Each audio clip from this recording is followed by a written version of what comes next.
Am I the a-hole for giving my stepdad a sign that says you are not the father during Christmas dinner?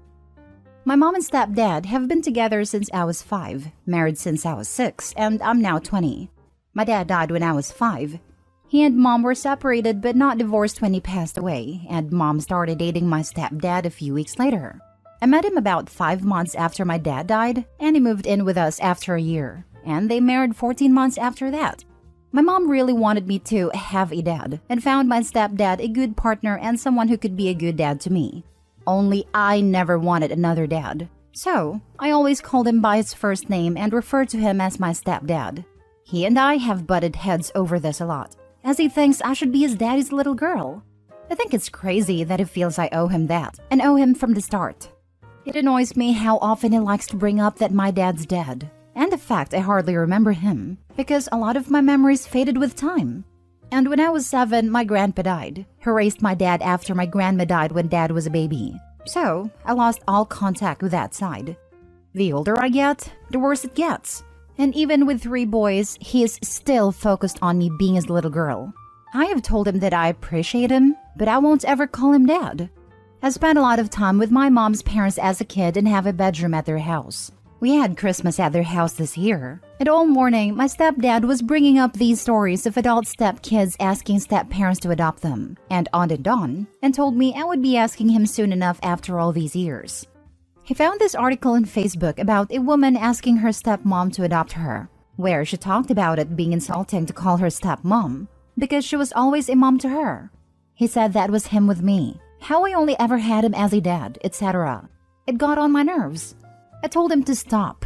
So did Grandma, who told him nobody wanted to hear about that at Christmas, but he would not let up.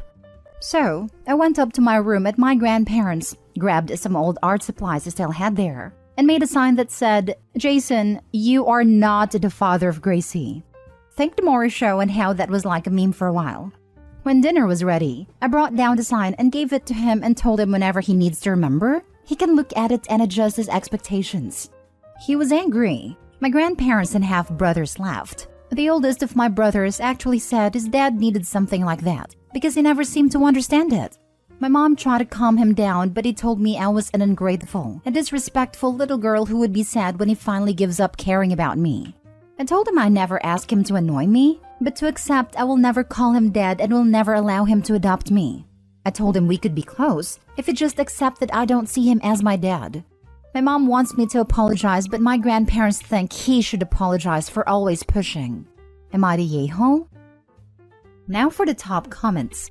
Not the a-hole. Normally, I would have thought the sign was a bit much, but apparently he would not get the message even after being told repeatedly, and even after 15 years.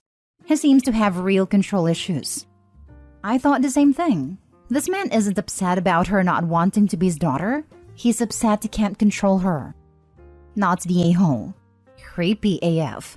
Your mom should have shot this down ages ago. What's up with this fixation? I am thinking, specifically because of the adoption language, that he is wanting validation and praises from others about everything I did for this child.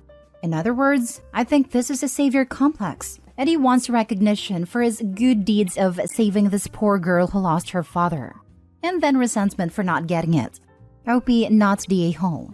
Step needs to grasp reality and get over his ideas of how he needs to be validated by you and others for his perceived acts of heroism regarding you. Stay strong.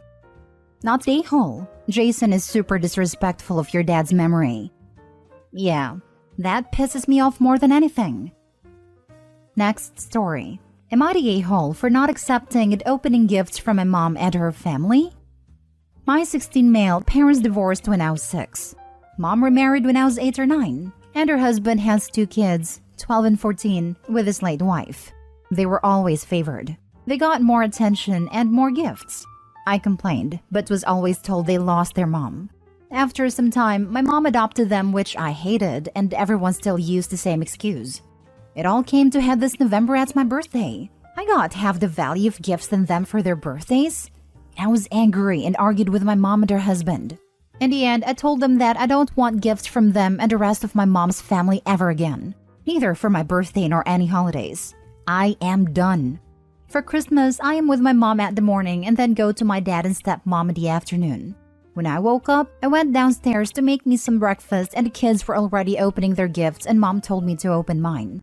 I told her I don't want any gifts and to just distribute them to others and went to the kitchen to make breakfast.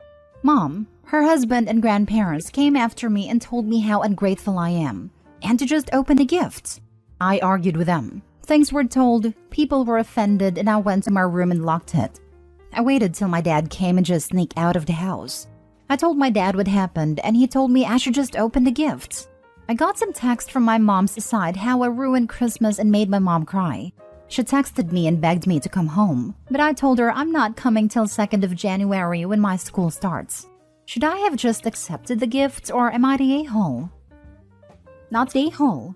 You were clear in your expectations. You expected equal treatment, didn't receive it, and let them know you'd no longer tolerate it. It's a shame your mother allows and encourages this. Do you live with her? Can you stay with your dad? And I'd point out that you didn't ruin anything. Her treatment of you ruined things, and I'd even ask her why she cares so much. Thank you. My school is in my mom's city, so I'll live with her. My dad is in another city 40 minutes away. I still have 2 years to go. I hope I make it. There is always tension in my mom's house when I'm there. We went to family therapy, but I always felt I was being gaslighted by everyone. I'm just done. Not the a-hole. Enough with their BS. Instead of the presents, imagine your mom and stepdad are serving you a disgusting soup every year. You taste it year 1, you don't like it, and it makes you sick. Next year, same. At this point, you know how the soup is going to taste and how you're going to feel. No need to subject yourself to this experience. Your mom crying is really funny to me, and the fact that she says you're ruining Christmas by not tasting their disgusting soup is sick. Wow, that is a great comparison. I will use that in next family therapy. Thanks. Actually, this is something my therapist told me. Glad it helped. Not the a-hole. The ugly sisters open their gifts and get wonderful presents, and Cinderella opens hers and it is nothing like her stepsister's gift. And everyone smirks and feels powerful, and Cinderella feels humiliated and less than. But what if Cinderella doesn't open a present? Then no one has any power over her. She is the one with the power. My mother was a narcissist. She played loads of mind games, but I learned to take back the power, just as you did there. Yes, it hurts. It hurts bad. But you put yourself in the driving seat. You didn't ruin Christmas. You just drew a line in the sand. You just told them you are not putting up with the nonsense anymore. It is hard to enforce that as a minor, so good luck. Don't let people bully you into being the victim. Am I the a-hole for giving my wife's Christmas present to my sister?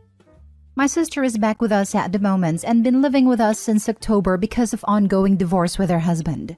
My wife was not a fan of this and wanted my sister out and told me to give her our other accommodation which we own to my sister whilst she settles for divorce. But my sister wants to live with us as she gets lonely and won't have anyone cook for her because this whole thing is stressing her out. My wife has left our business because of broken leg, so she can help with the cooking for my sister. Since the start of the year, my wife been wanting Dyson Air thing for hair. I don't get the excitement. And yes, I bought her the gift in November for Christmas and I wrapped it and put it in our garage. A few days ago, my sister was wrapping gifts for Christmas and asked me what I got for my wife. I told her it's a Dyson hair product and a Gucci perfume which is around 700 pounds in total. My sister got excited for my wife, but sad again and said she wanted Dyson hair product too and used to beg her husband to buy it for, but he never did. Apparently, he gifted the Dyson to his now girlfriend. This obviously made me sad, so I wanted to buy her another Dyson hair product same as my wife. I also had wrapped shoes for my sister for Christmas. I went to different stores but it was sold out.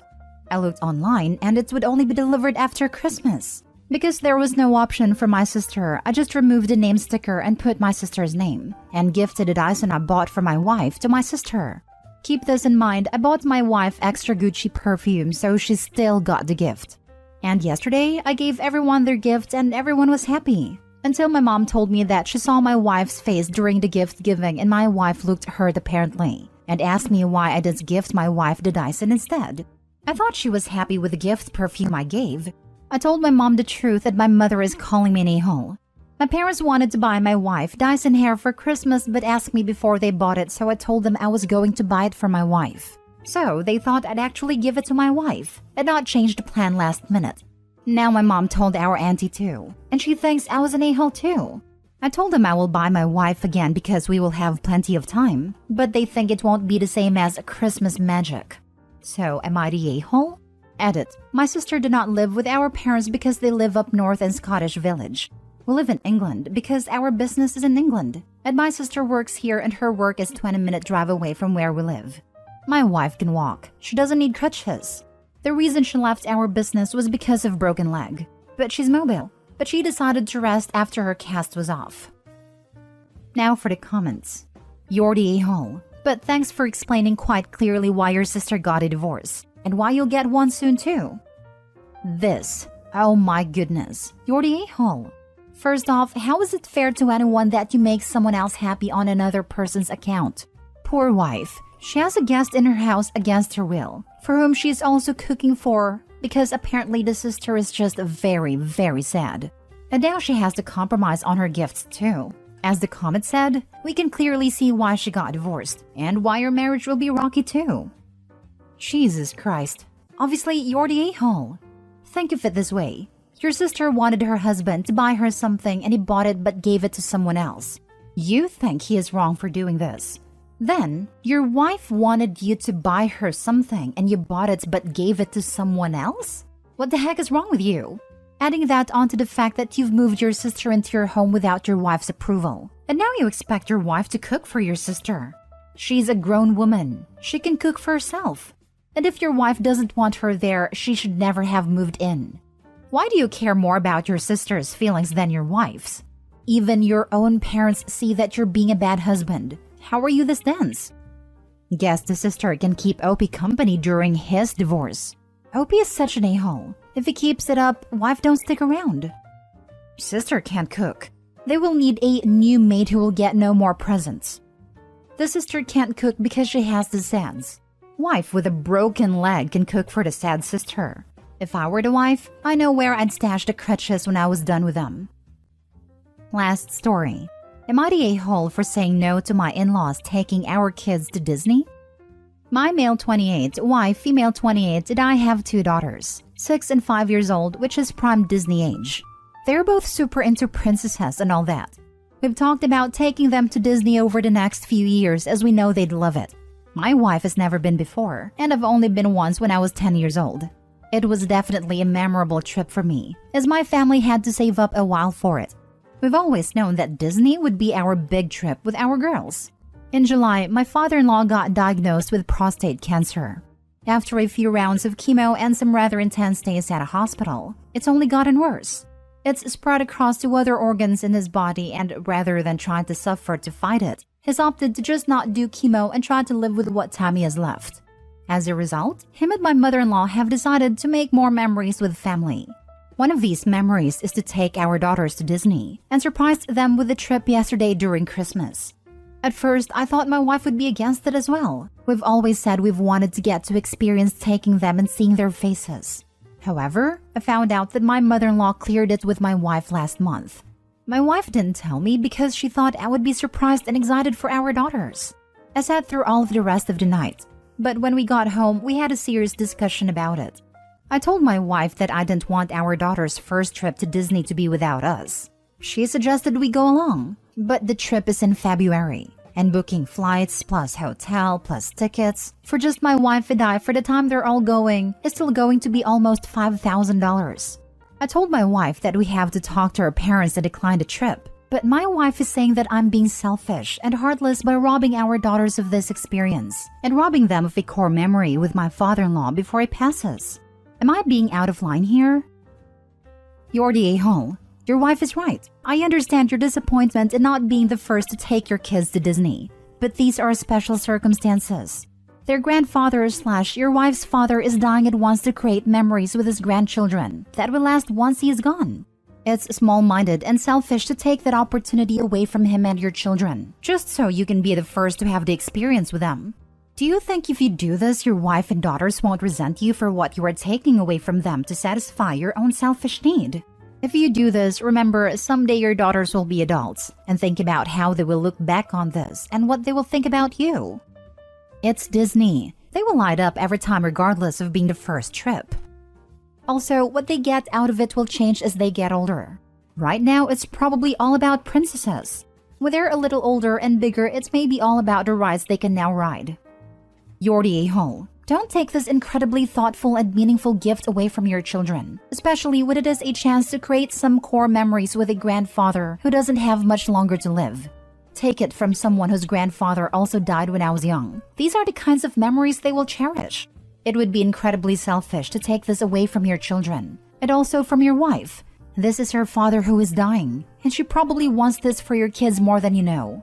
Either figure out how to make this trip work, or take them again when you can afford it. Guaranteed they will love a return trip, and likely wouldn't have gotten to see all of it the first time, so it will still be a magical experience. The kids will appreciate it so much more when they are 9 and 10. Plus, it will trigger lovely memories of a special time with their late grandfather.